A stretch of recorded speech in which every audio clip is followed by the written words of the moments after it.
नमस्कार दोस्तों मैं नवीन कुमार अपने चैनल लैंग्वेज ऑफ प्लैनेट्स में आपका स्वागत करता हूं। वर्तमान का बहुचर्चित विषय 30 अक्टूबर को राहु का राशि परिवर्तन, केतु का राशि परिवर्तन है। लेकिन आज हम इस विषय पर चर्चा नहीं करेंगे। इस विषय पर हम विस्तृत वीडियोस बना चुके हैं। आज हम चर्चा करेंगे दोस्तों एक ऐसे सब्जेक्ट के ऊपर, एक ऐसी ग्रह स्थिति के ऊपर जो बहुत लंबे समय के बाद देखने को मिलती है। 30 अक्टूबर से एक ऐसी ग्रह स्थिति हमारे सामने आने जा रही है जो अपने आप में अद्भुत है, अद्वितीय है, जिसके प्रभाव और परिणाम प्रत्येक लग्न, प्रत्येक राशि के लोगों पर पड़ेंगे।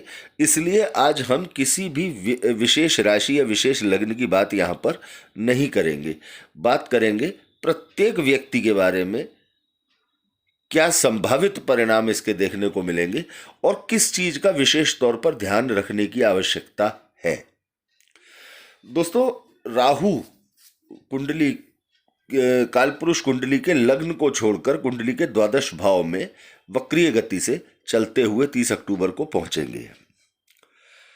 अब स्थिति यह बनेगी दोस्तों कि 12 नंबर में जब राहु होंगे तो उनसे एक घर पीछे शनि कुंभ राशि में, अपनी मूल त्रिकोण राशि में अपने जबरदस्त वर्किंग मोड में होंगे और 4 नवंबर को शनि वक्रीय से मार्गी स्थिति में होने जा रहे हैं और राहु के एक घर आगे अर्थात लग्न में देवगुरु बृहस्पति अपने मित्र की राशि मेष में होंगे।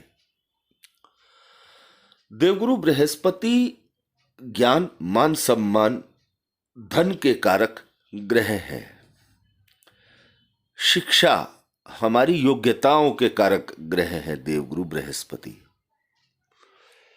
दूसरी तरफ शनि कर्म के, हमारे लाभ के और मृत्यु के कारक ग्रह हैं और इन दोनों के बीच में विराजित हो गए षड्यंत्र के कारक, भ्रम के कारक, लालच के कारक और किसी भी प्रकार की जिसे कहते हैं कि साजिश या झगड़े, विवाद, फसाद के कारक, नशे के कारक राहु।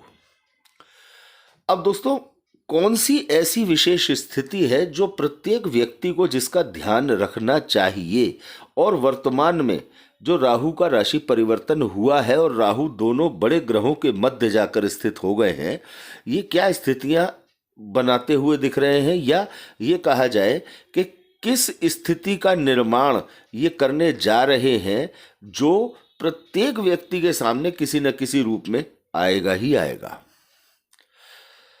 अब दोस्तों, आज हम बात करेंगे कुछ ऐसी बातों को लेकर जो प्रत्येक व्यक्ति को, चाहे वो किसी भी लग्न के हो, किसी भी राशि के हो, प्रत्येक व्यक्ति को जिसका ध्यान रखने की आवश्यकता होगी। कम से कम नवंबर और दिसंबर 2 महीने तक विशेष ध्यान रखने की आवश्यकता होगी। सबसे पहले तो दोस्तों, कुंडली के लग्न में, कालपुरुष कुंडली के लग्न में देवगुरु बृहस्पति, एकादश स्थान में शनि और द्वादश स्थान में राहु साफ तौर पर यहां बहुत से लोगों की संपत्ति को बढ़ाते हुए दिखेंगे। इस दौरान बहुत सारे लग्न, बहुत सारे राशियां के लोग ऐसे होंगे जिनको अचानक धन से संबंधित बड़े बड़े लाभ देखने को भी मिलेंगे। बहुत से लोगों के सामने शत्रु खड़े भी होंगे, शत्रु दबेंगे भी। बहुत से लोगों के दबी हुई चीजों का, गुप्त चीजों का, गुप्त बीमारियों का पर्दाफाश करेंगे राहु। बहुत से लग्न वाले ऐसे भी होंगे जिनके स्वास्थ्य पर या जिनके माता पिता के स्वास्थ्य पर राहु यहां प्रभाव डालते साफ तौर पर दिखाई देंगे। लेकिन दोस्तों, कुछ बातें ऐसी हैं जिनका ध्यान विशेष रूप से सभी को रखना है, जिसमें पहली बात यह है कि आप चाहे किसी भी लग्न के हैं, किसी भी राशि के हैं, आपको सबसे पहले ध्यान ये रखना है कि 30 अक्टूबर के बाद आपके जीवन में यदि कोई किसी भी प्रकार से अच्छा या बुरा, अर्थात पॉजिटिव या नेगेटिव, कोई बदलाव अचानक से आता है तो आपको उस बदलाव को अच्छे तरीके से गौर करना है। क्या प्लस हो रहा है और क्या माइनस हो रहा है। आपको एकदम से उसके प्रति अपनी प्रतिक्रिया व्यक्त नहीं करनी है। उसको तसल्ली से ये देखना है, कुछ समय लगाना है, देखना है कि क्या पॉजिटिव है और क्या नेगेटिव है। ये जो स्थिति होगी ये आने वाले समय में आपको राहु के क्या परिणाम मिलने वाले हैं, इस गोचर के क्या परिणाम मिलने वाले हैं, इसका निर्धारण करेगी। दोस्तों, ये तीनों ही ग्रह लंबे समय तक एक राशि में रहने वाले ग्रह हैं। देवगुरु बृहस्पति किसी भी राशि में 1 साल रहते हैं, शनि किसी भी राशि में लगभग 2.5 साल रहते हैं और राहु किसी भी राशि में लगभग 1.5 साल रहते हैं। बहुत स्लो मूविंग प्लैनेट्स हैं ये तीनों, तो इनके प्रभाव भी लंबे समय तक देखने को मिलते हैं। अब दोस्तों, एक चीज का यहां पर और विशेष ध्यान रखना है कि किसी भी चीज को लेकर के आपको कंफर्म, यानी कि बिल्कुल कंफर्म नहीं हो जाना है कि हमारा ये काम तो हो गया समझो, हमारा ये पैसा आने वाला है, ये आ गया समझो, हमारा हमने एग्ज़ाम दिए हैं, ये एग्ज़ाम हमारे क्वालिफाई हो गए समझो। इस तरह से ओवर कॉन्फिडेंस में बिल्कुल नहीं आना है। आपको एक सलाह है हमारी कि प्रत्येक व्यक्ति को आप जो भी काम कर रहे हैं उसमें अचानक से बदलाव लाने की कोशिश बिल्कुल ना करें। यदि आप कोई कारोबार में किसी प्रकार से कोई एक्सटेंशन करना चाहते हैं, कारोबार को बढ़ाना चाहते हैं, या नौकरी में भी परिवर्तन करना चाहते हैं, या किसी भी प्रकार से कोई ऐसा काम करना चाहते हैं, तो उसमें रिस्क फैक्टर का ध्यान अवश्य रखें, क्योंकि ये बदलता हुआ गोचर अचानक से किस करवट बैठ जाएगा, इसका अंदाजा सटीक तौर पर लगाना नामुमकिन होता है। ये छाया ग्रह है राहु, जो 2 पावरफुल ग्रहों के बीच आकर के बैठ गया है, और दोनों के बीच में जब राहु है तो अर्थात दोनों के बीच में एक परछाई आकर के बैठ गई है, एक नेगेटिविटी आकर के बैठ गई है। तो दोस्तों, इस बात का विशेष यहाँ पर ध्यान रखने वाली बात है कि गलतफहमी में आकर के, उत्तेजना में आकर के आपको किसी भी संबंध को, चाहे वो अपने कारोबार से रिलेटेड कोई रिलेशन है आपका, या आपका व्यक्तिगत संबंधों में कोई फ्रेंड है, कोई अपने रिश्तेदारी में है, कोई कुटुंब का व्यक्ति है, कोई पास पड़ोस का व्यक्ति है, आपको उत्तेजना में आकर या जल्दबाजी में आकर अपनी वाणी का गलत इस्तेमाल नहीं करना है। अपने संबंधों को आपको हर कीमत पर बचाकर चलना है, क्योंकि राहु के एक तरफ है शनि, जो लाभ स्थान में बैठे हैं। हो सकता है कि शनि आप अपने किसी लाभ को लेकर के या होने वाले लाभ को लेकर के आप ओवर कॉन्फिडेंट हो जाएं, और जब वो लाभ आपके सामने प्रॉपर तरीके से ना आ पाए तो आप किसी पर बेवजह कोई व्यक्ति आपके गुस्से का शिकार हो जाए और आपके संबंध खराब हो जाए। इसी तरह से दोस्तों, ना तो किसी भी व्यक्ति को अपने ज्ञान का, ना किसी भी चीज का अपनी योग्यताओं के प्रति ओवर कॉन्फिडेंट नहीं होना है। राहु का काम है व्यक्ति को अति आत्मविश्वासी कर देना।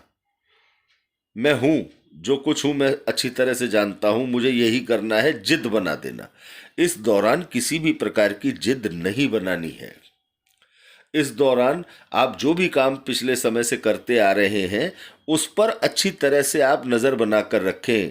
ये टाइम वेट एंड वॉच का है।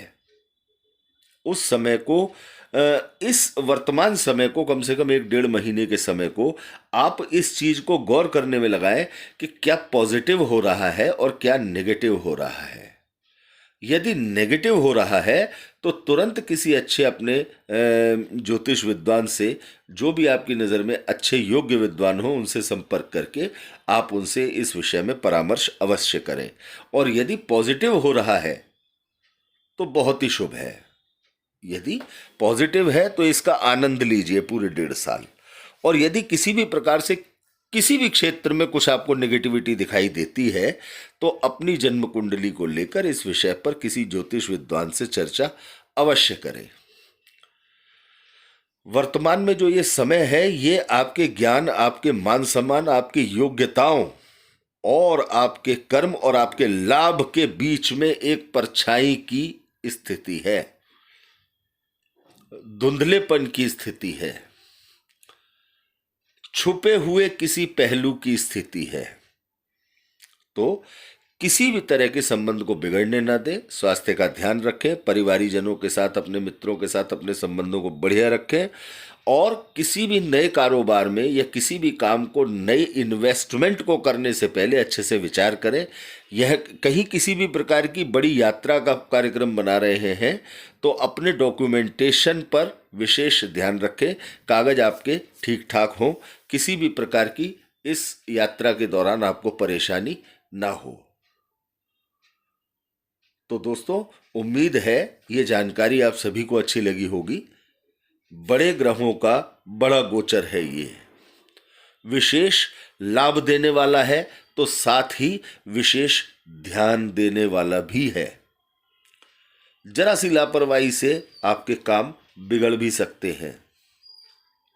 राहु लापरवाही कराता है, लापरवाही का प्रदर्शन जरा सी देर में आपके लिए नुकसानदायक हो सकता है। वाहन प्रयोग में सावधानी रखें, प्रयास करें कि तेज वाहन चलाने से बचें।